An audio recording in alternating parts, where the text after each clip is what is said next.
Okay, good morning guys. Ngayon po ay February 21, Marinduque Day, kaya walang pasok. So, dahil po ang aking panganay, si Ate Katay ay isa sa mga kasali sa festival na aganap na may competition po para bukas na aganap din sa Buwak. So, ang inyong kamay muna ang bakala sa paglabahan. Napaaga ang Labor Day, imbis na Sabado ay naging Biyernes. So ako ang bahala dito, katulong ko dito sa paglaba ay si Ate Malik na sa aking cameraman o videographer. Ako ang bahala sa pagpiga at pagkisot.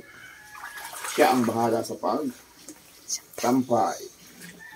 At si Kuya Tim naman po ay naghugas, ay hindi maganda ang pagkahugas ng mga hugasan sa kaldero, yung kalat ang mga nguyang.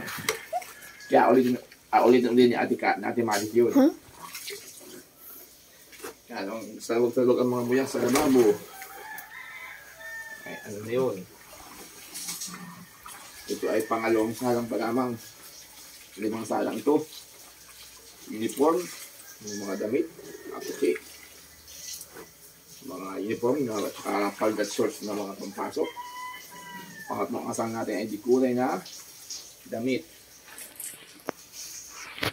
Pang-4, shorts. Ang pang-5, kasadang ay mga underwear at saka mga medyas. Yung ibang mga medyas na mga ngayon papaig, kaya ababad ay mga panty na yung mga ari. Ay! Okay. Salam. Aba, madami na nila.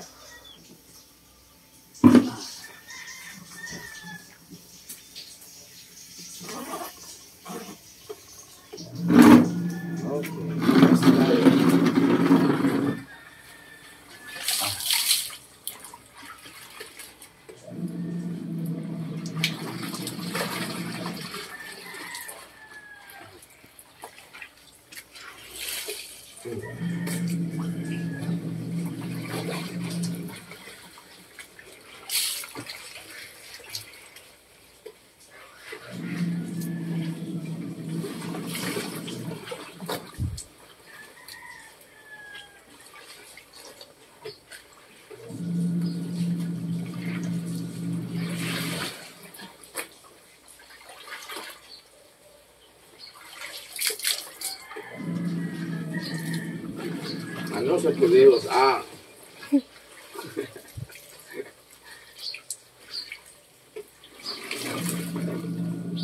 sigarilyas. Malik. Ano siya sa Pilipinas ang sigarilyas? Ano munang English? May English din ay. Sigarilyas.